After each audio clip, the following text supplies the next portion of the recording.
4. Salvación, individual y social. Uno de los defectos de la religión tradicional es su individualismo, y este defecto pertenece también a la moralidad asociada con ella.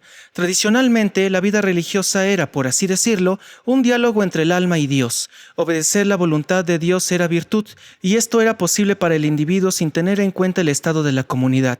Las sectas protestantes desarrollaron la idea de hallar la salvación, pero ella estuvo siempre presente en la enseñanza cristiana. Este individualismo del alma tuvo un valor en ciertas fases de la historia, pero en el mundo moderno necesitamos más un concepto social del bien que un concepto individual. En el presente capítulo quiero considerar cómo esto afecta nuestro concepto de la vida buena. El cristianismo surgió en el Imperio Romano entre poblaciones totalmente privadas de poder político, cuyos estados nacionales habían sido destruidos y se habían unido formando un vasto conglomerado impersonal. Durante los 3 primeros siglos de la era cristiana, los individuos que adoptaron el cristianismo no pudieron alterar las instituciones sociales o políticas bajo las cuales vivían, aunque estaban profundamente convencidos de que eran malas. En estas circunstancias, era natural que adoptasen la creencia que un individuo podía ser perfecto en un mundo imperfecto y que la vida buena no tiene nada que ver con este mundo. Lo que quiero decir se ve claramente comparándolo con la República de Platón. Cuando Platón quiso describir una vida buena, describió una comunidad total, no un individuo. Lo hizo con el fin de definir la justicia, que es un concepto esencialmente social.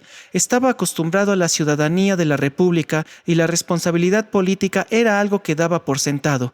Con la pérdida de la libertad griega viene el estoicismo, que es semejante al cristianismo y, contrariamente a Platón, tiene un concepto individual de la vida buena. Nosotros, que pertenecemos a grandes democracias, hallaríamos una moralidad más apropiada en la libre Atenas que en la despótica Roma imperial. En la India, donde las circunstancias políticas son muy similares a las de Judea en la época de Cristo, hallamos que Gandhi predica una moralidad muy semejante a la cristiana, siendo castigado por ello por los cristianizados sucesores de Poncio Pilatos. Pero los nacionalistas indios más extremos no se contentan con la salvación individual, quieren la salvación nacional. En esto han adoptado el criterio de las libres democracias occidentales. Quiero sugerir algunos aspectos en los cuales este criterio, debido a la influencia cristiana, no es lo bastante audaz y consciente, sino que está aún más limitado por la creencia en la salvación individual.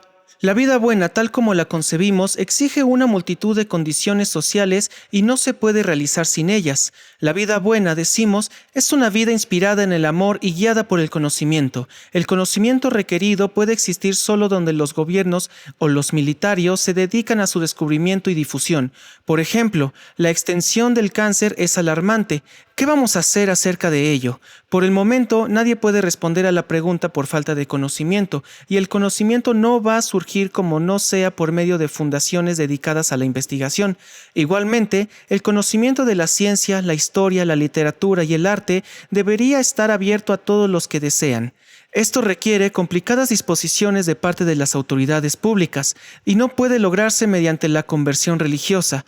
Luego está el comercio exterior, sin el cual la mitad de los habitantes de Gran Bretaña se morirían de hambre, y si nos estuviéramos muriendo de hambre, muy pocos de nosotros viviríamos una vida buena.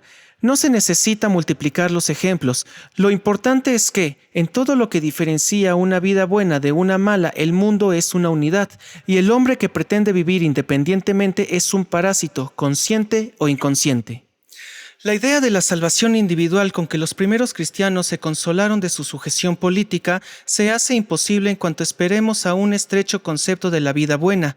En el concepto cristiano ortodoxo de la vida buena es una vida virtuosa, y la virtud consiste en una obediencia de la voluntad de Dios, y la voluntad de Dios se revela a cada individuo por la voz de su conciencia. Es el concepto de los hombres sometidos a un despotismo exagerado. La vida buena supone más cosas que la virtud, inteligencia, por ejemplo, y la conciencia es la guía más falaz, ya que consiste en vagas reminiscencias de preceptos oídos de la infancia, de modo que nunca va más allá de la sabiduría de la madre o del haya de su poseedor. Para vivir una vida buena en su pleno sentido, un hombre necesita tener una buena educación, amigos, amor, hijos, si los desea, una renta suficiente para no tener miseria ni angustia, buena salud y un trabajo interesante. Todas estas cosas, en varios grados, dependen de la comunidad y los acontecimientos políticos que las fomentan o las estorban. La buena vida tiene que ser vivida de una buena sociedad, o de lo contrario no es posible. Este es el defecto fundamental del ideal aristocrático. Ciertas cosas buenas, como el arte, la ciencia y la amistad, pueden florecer muy bien en una sociedad aristocrática.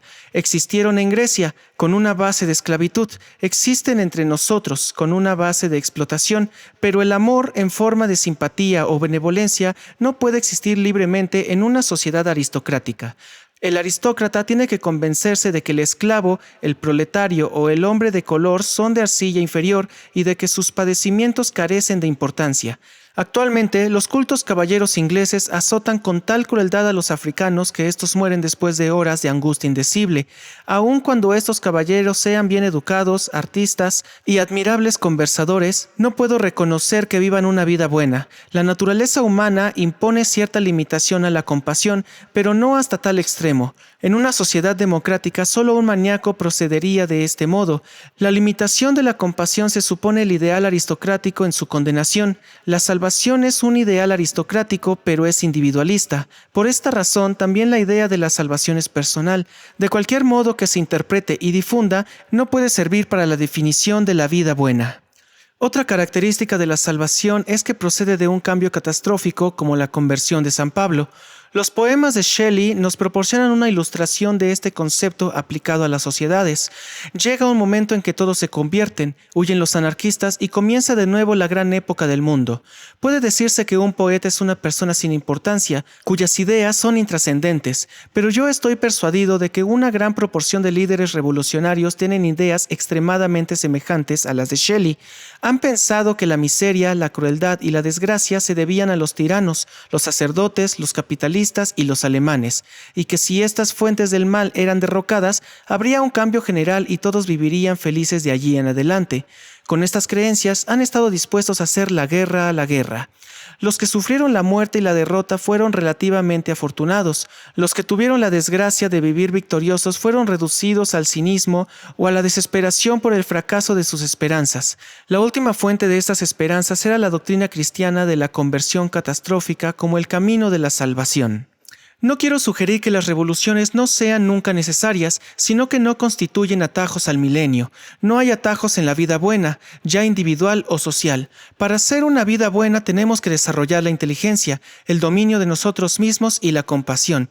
Es un asunto cuantitativo, un asunto de mejora gradual, de aprendizaje temprano, de experiencia educacional. Solo la impaciencia inspira la creencia de la posibilidad de una mejora súbita. El mejoramiento gradual posible, los métodos por los cuales puede lograrse, son de incumbencia de la ciencia futura. Pero ahora puede decirse algo. Algo de lo que puede decirse trataré de indicarlo en un capítulo final. 5. Ciencia y felicidad. El fin del moralista es mejorar la conducta del hombre. Es una ambición laudable, ya que la conducta humana es, en la mayoría, deplorable. Pero no puedo celebrar al moralista ni a las mejoras particulares que desea ni por los métodos con que espera lograrlas.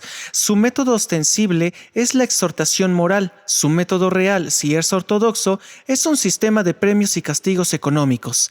El primero no efectúa nada permanente o importante. La influencia de los sacerdotes que tratan de despertar la fe desde Savonarola en adelante ha sido siempre muy transitoria. El último, los premios y los castigos, tiene un efecto muy considerable. Hacen que un hombre, por ejemplo, prefiera casuales prostitutas a una querida casi permanente, porque es necesario adoptar el método que se oculta con más facilidad. Así, se mantiene una profesión muy peligrosa y se asegura la prevalencia de las enfermedades venéreas. Estos no son los objetos que desea el moralista, y como este es anticientífico, no advierte que tales son los objetos que realmente logra.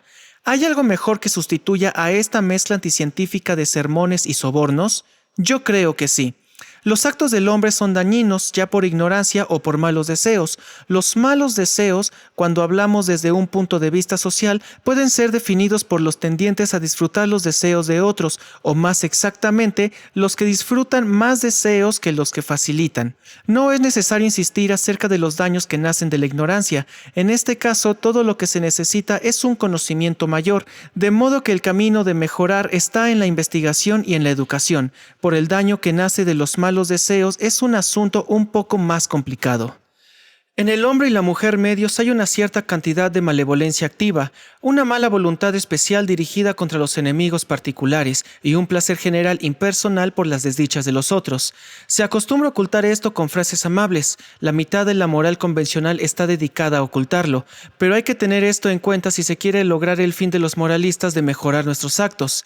Ello se demuestra en 1000 modos grandes y chicos, en la alegría con que la gente repite y cree en el escándalo, en el maltrato dado a los criminales a pesar de las claras pruebas de que un buen trato contribuiría más a reformarlos, en la increíble barbarie con que los blancos tratan a los negros y en el gusto con que las mujeres ancianas y los sacerdotes recomiendan el servicio militar a los jóvenes cuando hay guerra. Incluso los niños son objeto de una desenfrenada crueldad.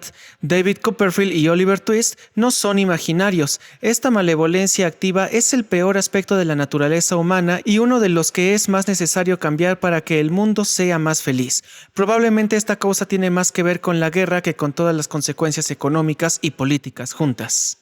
Dado el problema de la prevención de la malevolencia, ¿cómo vamos a tratarlo? Primero hay que entender las causas, que son, a mi entender, en parte sociales y en parte fisiológicas. El mundo, ahora como antes, está basado en una competencia de vida o muerte. Lo que se disputa en la guerra era que los niños, si los alemanes o los aliados, debían morir de hambre o de miseria. Aparte de la malevolencia en ambos lados, no había la menor razón para que ninguno muriera de hambre. La mayoría de la gente está acosada por el miedo a la ruina. Esto es especialmente verdad en la gente que tiene hijos. Los ricos temen que los bolcheviques confisquen sus riquezas. Los pobres temen perder su trabajo o su salud. Todos están dedicados a la frenética búsqueda de la seguridad e imaginan que ella puede lograr mantenerlos sometidos a los enemigos potenciales. En los momentos de pánico, la crueldad se extiende y se hace más atroz. Los reaccionarios de todas partes apelan al miedo. En Inglaterra, al miedo al bolchevique. En Francia, el miedo a Alemania. En Alemania, el miedo a Francia. Y el único efecto de estas apelaciones es aumentar el peligro contra el cual quieren protegerse. Por lo tanto, uno de los principales cuidados del moralista científico es combatir el miedo. Esto puede hacerse de dos modos, aumentando la seguridad y cultivando el valor. Hablo del miedo como de una pasión irracional, no de la prevención racional de una posible desgracia. Cuando un teatro se incendia, el hombre racional previene el desastre tan claramente como el hombre que sufre de pánico, pero adopta métodos de disminución de desastre, mientras que el hombre atacado de pánico lo aumenta. Desde 1914, Europa ha sido como un público atacado de pánico en un teatro incendiado. Lo que se necesita es calma, indicaciones autorizadas para salir sin pisotearse. La época victoriana, a pesar de toda su farsa, fue un periodo de rápido progreso porque los hombres estaban dominados por la esperanza en lugar del miedo. Si hemos de tener nuevamente progresos, tenemos que estar de nuevo dominados por la esperanza.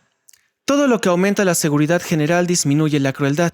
Esto se aplica a la prevención de la guerra, ya mediante la Sociedad de Naciones o a otro organismo, a la prevención de la miseria o a una mejor salud mediante las mejoras en medicina, higiene y sanidad, a todos los medios que disminuyan los terrores que acechan a los abismos de la mente humana y se emergen como pesadillas durante el sueño. Pero no se puede lograr nada tratando de hacer segura una porción de la humanidad a expensas de otra porción, los franceses a expensas de los alemanes, los capitalistas a expensas de los jornaleros, los blancos a expensas de los amarillos, etc. Tales métodos solo aumentan el terror del grupo dominante, por miedo a que el justo resentimiento haga rebelarse a los oprimidos. Solo la justicia puede dar seguridad, y por justicia entiendo el reconocimiento de la seguridad de derechos en todos los seres humanos. Además de los cambios sociales destinados a dar seguridad, hay otros medios más directos destinados a la disminución del miedo, a saber, mediante un régimen destinado a aumentar el valor. Debido a la importancia del valor en la batalla, los hombres descubrieron pronto modos de aumentarlo mediante la educación y la dieta. Por ejemplo, el comer carne humana se consideraba útil, pero el valor militar era prerrogativa a la casta directora. Los espartanos debían tenerlo más que los hilotas, los oficiales británicos más que los soldados indios, los hombres más que las mujeres, etc. Durante siglos se consideró el valor como privilegio de la aristocracia. Todo aumento del valor en la casta dirigente se empleaba para aumentar los cargos de los oprimidos y, por lo tanto, para aumentar el motivo del miedo de los opresores y por disminuir así las causas de la crueldad. Hay que democratizar el valor para que haga humanos a los hombres. Hasta cierto punto, el valor ha sido ya democratizado por los acontecimientos recientes. Las sufragistas demostraron que poseían tanto valor como el más valiente de los hombres. Esta demostración fue esencial para que conquistasen el voto. El soldado raso necesita en la guerra tanto valor como un capitán o un teniente, y mucho más que un general. Esto contribuyó en gran parte a la falta de servilismo después de la desmovilización. Los bolcheviques, que se proclaman campeones del proletariado, no están faltos de valor, dígase lo que quiera de ellos, lo prueba su historial prerevolucionario. En Japón, donde antiguamente el samurái tenía el monopolio del ardor marcial, la conscripción trajo la necesidad del valor a toda la población masculina. Así, entre todas las grandes potencias durante los últimos 50 años se ha hecho mucho más para que el valor no fuese un monopolio aristocrático. Si no fuera así, el peligro de las democracias sería mucho mayor de lo que es. Pero el valor en la lucha no es así, en modo alguno la única forma, ni siquiera quizás la más importante. Hay valor en enfrentarse con la pobreza, en hacer frente a las burlas, en hacer frente a la hostilidad del propio rebaño. En estas cosas, los soldados más valientes suelen tener una deficiencia lamentable, y sobre todo está el valor de pensar con calma y racionalmente frente al peligro, y dominar el impulso del miedo o la rabia del pánico. Hay cosas que la educación puede ayudar a proporcionar, y la enseñanza de toda forma de valor se facilita mediante la buena salud, el buen físico, la buena nutrición y el libre juego de los impulsos vitales fundamentales. Quizás las causas fisiológicas del valor podrían ser descubiertas comparando la sangre de un gato con la de un conejo. Probablemente no hay límite al que la ciencia no pueda llegar en lo respectivo a aumentar el valor. Por ejemplo, con la experiencia del peligro, la vida atlética y la dieta adecuada. Todas estas son cosas que disfrutan hasta cierto punto los muchachos de clase alta, pero en general son la prerrogativa de la riqueza. El valor fomentado en las clases pobres es un valor bajo las órdenes, no la clase de valor que supone iniciativa y caudillaje.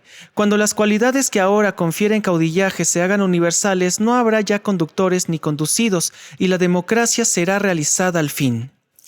Pero el miedo no es la única fuente de malevolencia. La envidia y la decepción tienen también su parte. La envidia de los lisiados y jorobados es una proverbial fuente de malignidad, pero otras desgracias producen también resultados similares. El hombre o la mujer que ha sido frustrado sexualmente suelen estar llenos de envidia. Esto generalmente toma la forma de condena moral de los más afortunados. Gran parte de la fuerza de los movimientos revolucionarios se debe a la envidia de los ricos.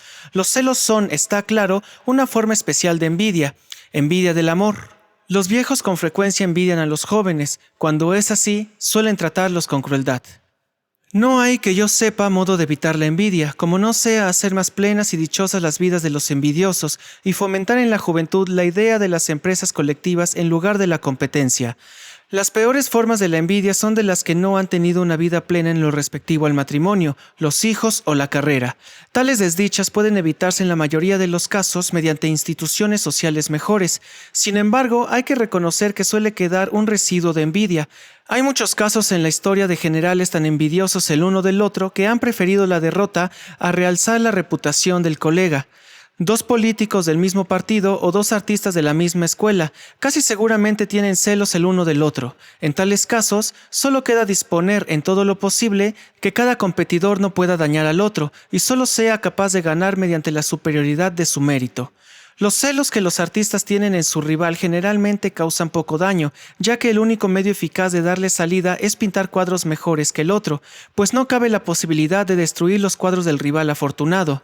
Cuando la envidia es inevitable, debe ser usada como un estímulo de los propios esfuerzos, no para frustrar el esfuerzo de los rivales.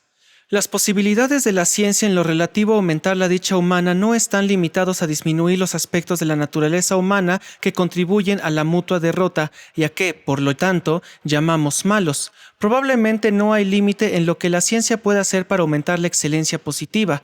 La salud ha sido ya gradualmente aumentada. A pesar de las lamentaciones de los que idealizan el pasado, vivimos más y tenemos menos enfermedades que cualquier clase o nación del siglo XVII. Con un poco más de la aplicación del conocimiento que poseemos ya, podríamos ser más sanos de lo que somos, y es probable que los futuros descubrimientos aceleren enormemente este proceso. Hasta ahora, la ciencia física es la que ha tenido mayor efecto sobre nuestras vidas, pero la fisiología y la psicología del futuro van a ser más potentes con toda probabilidad. Cuando hayamos descubierto hasta qué punto nuestro carácter depende de las condiciones fisiológicas, podremos, si queremos, producir mucho más el tipo de ser humano que admiramos. La inteligencia, la capacidad artística, la benevolencia, todas estas cosas pueden ser individualmente aumentadas por la ciencia. No parece haber límite en lo que podríamos hacer para construir un mundo bueno si los hombres usaran la ciencia prudentemente. En otro lugar, he expresado mis temores de que los hombres no supieron usar bien el poder derivado de la ciencia.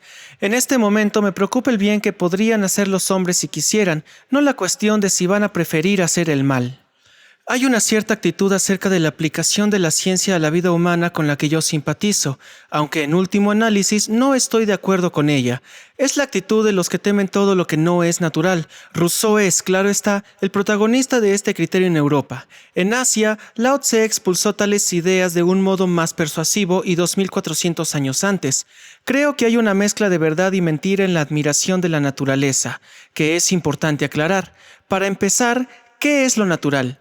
Hablando en términos generales, todo lo que se está acostumbrado desde la niñez. Lao Tse protesta contra los caminos, los coches y las embarcaciones, cosas que probablemente eran desconocidas en el pueblo donde nació. Rousseau estaba acostumbrado a tales cosas y no las consideraba como contrarias a la naturaleza, pero sin duda habría execrado los ferrocarriles si hubiera vivido hasta verlos. Los vestidos y las comidas son demasiado antiguos para que los denuncien la mayoría de los apóstoles de la naturaleza, aunque protestan contra las innovaciones en ambos. El control de la natalidad se considera malo por la gente que tolera el celibato, porque lo primero es una nueva violación de la naturaleza y lo último una violación antigua. En todos los aspectos, los que predican la naturaleza son inconsecuentes y uno se siente tentado a mirarlos como meros conservadores. Sin embargo, puede decirse algo en su favor. Tenemos, por ejemplo, las vitaminas, cuyo descubrimiento ha producido una reacción en favor de los alimentos naturales. Sin embargo, parece que se pueden obtener vitaminas del aceite de hígado de bacalao y de la luz eléctrica, que no son ciertamente parte de la dieta natural del ser humano. Este caso ilustra que, cuando no hay conocimiento, se puede causar un inesperado daño mediante un nuevo alejamiento de la naturaleza, pero cuando se llega a un entendimiento del mal, este generalmente se remedia con una nueva artificialidad.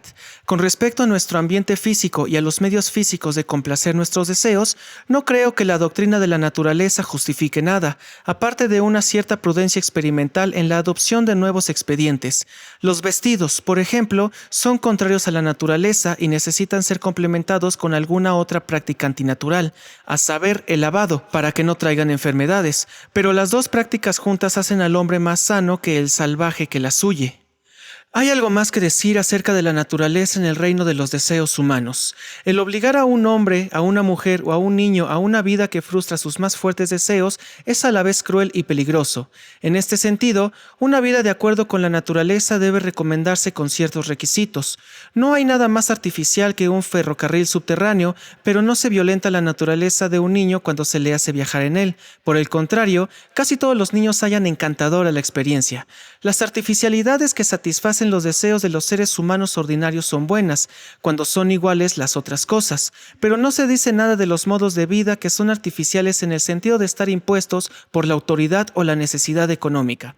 Tales modos de vida son, sin duda, necesarios, hasta cierto punto, en la actualidad. Los viajes por mar serían muy difíciles si no hubiera fogoneros a bordo, pero las necesidades de esta clase son lamentables y debemos buscar medios de evitarlas. Una determinada cantidad de trabajo no es algo para quejarse. En realidad, 9 casos de cada 10 hace al hombre más feliz que la completa ociosidad, pero la cantidad y clase de trabajo que la mayoría de la gente tienen que hacer ahora es un mal grave, especialmente malo en la condena perpetua de la rutina. La vida no debe ser regulada con excesos ni metódica. Nuestros impulsos, cuando no son positivamente destructores o dañinos para los demás, deben tener en lo posible un libre juego. Es necesario que haya lugar para la aventura. Debemos respetar la naturaleza humana porque nuestros impulsos y deseos constituyen nuestra felicidad. Es inútil dar a los hombres algo que se considera bueno abstractamente. Tenemos que darles algo que deseen o necesiten si queremos acrecentar su dicha. La ciencia tiene que aprender con el tiempo a moldear nuestros deseos de modo que no choquen con los de otra gente hasta el punto en el que lo hacen ahora. Entonces podremos satisfacer una mayor proporción de nuestros deseos. En ese sentido, pero solo en ese sentido, nuestros deseos se hallarán hechos mejores. Un solo deseo no es mejor ni peor, considerado aisladamente, que cualquier otro, pero un grupo de deseos es mejor que otro grupo si todos los del primer grupo pueden ser satisfechos simultáneamente, mientras que los del segundo grupo son incompatibles con otros. Por esta razón, el amor es mejor que el odio. Respetar la naturaleza física es una necesidad. La naturaleza física debe estudiarse con el fin de que sirva en todo lo posible a los fines humanos, pero éticamente no es buena ni mala, y cuando la naturaleza física y la naturaleza humana se influyen mutuamente, como en la cuestión de la población, no hay necesidad de cruzarse de brazos en adoración pasiva y aceptar la guerra, la peste y el hambre como los únicos medios de solucionar la fecundidad excesiva. Los teólogos dicen, es malo, en este asunto, aplicar la ciencia al aspecto divino del problema. Tenemos que aplicar la moral al aspecto humano y practicar la abstinencia. Aparte del hecho de que todos, incluso los sacerdotes, saben que su consejo no se sigue, ¿por qué ha de ser malo resolver la cuestión de la población adoptando los medios físicos para evitar la concepción? No hay ninguna respuesta como no sea basada en dogmas anticuados, y claramente la violencia a la naturaleza patrocinada por los teólogos es por lo menos tan grande como la que supone el control de la natalidad. Los teólogos prefieren la violencia a la naturaleza humana, que, como se practica triunfalmente, supone desdicha, envidia, la tendencia a la persecución y con frecuencia la locura. Yo prefiero una violencia a la naturaleza física de la misma clase que la que supone la máquina de vapor y el uso de paraguas. Este ejemplo muestra lo ambigua e incierta que es la aplicación del principio de que debemos seguir la naturaleza. La naturaleza, incluso la naturaleza humana, cesarán cada vez más de ser un dato absoluto, cada vez más se convertirán en lo que ha hecho de ellas la manipulación científica. La ciencia puede, si quiere, facilitar que nuestros nietos vivan una vida buena, dándoles conocimiento, dominio de sí mismos y caracteres que produzcan armonía en lugar de luchas.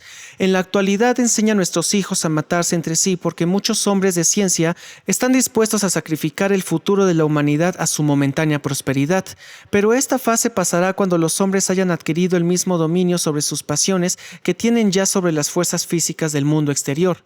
Entonces, por fin, habremos conquistado nuestra libertad.